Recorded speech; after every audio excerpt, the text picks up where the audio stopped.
నమస్తే, welcome to I news. నేను హిమ. సరిహద్దుల్లో పాకిస్తాన్ మరొకసారి తన నీచ బుద్ధిని చాటుకుంది. భారత్ గడ్డపై అశాంతిని నింపేందుకు డ్రోన్ల ద్వారా కుట్రలకు తెరలేపింది. జమ్మూలోని ఆర్ఎస్పురా సెక్టార్లో ఇండోపాక్ అంతర్జాతీయ సరిహద్దు వద్ద భద్రతా దళాలు ఒక అత్యాధునిక డ్రోన్ను స్వాధీనం చేసుకోవడం ఇప్పుడు సంచలనంగా మారింది.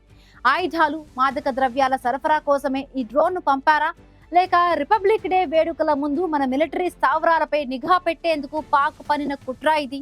ఇప్పుడు మన స్పెషల్ స్టోరీలో సరిహద్దుల్లో జరిగిన ఈ డ్రోన్ ఆపరేషన్, పాక్ కుట్రల గురించి సవివరంగా చూద్దాం.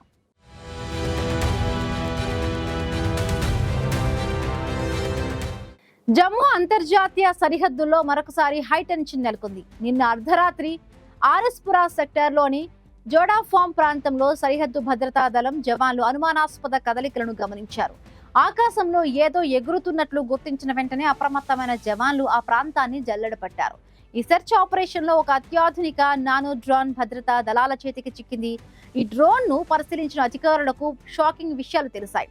ఇది ప్రపంచ వ్యాప్తంగా పేరున్న DJI నానో 2 మోడల్ డ్రోన్. అత్యంత విచారించదగ్గ విషయం ఏంటంటే, ఈ రకమైన డ్రోన్లు మన దేశంలో బహిరంగ మార్కెట్లో ఎక్కడా లభించవు. అంటే ఇది విదేశాల నుంచి అక్రమంగా దిగుమతి చేసుకున్నది, లేదా సరిహద్దు అవతల నుంచి పాకిస్తాన్ నేరుగా మన భూభాగంలోకి పంపించిందని స్పష్టమవుతోంది.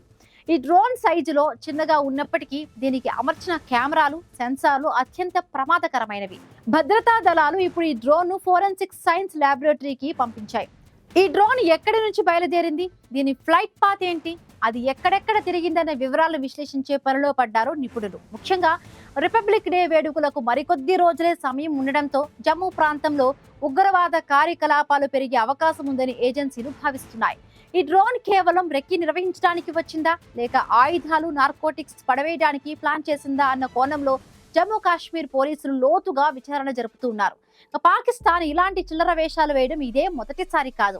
కానీ మన BSF జవాన్ల కళ్ళు గప్పి ఒక్క అడుగు కూడా ముందడుగు వేయలేరని ఈ ఘటన మరొకసారి నిరూపించింది. పాక్ పన్నే ప్రతి కుట్రను చిత్తు చేయడానికి మన సైన్యం సరిహద్దులో నిరంతరం కాపలా కాస్తోంది.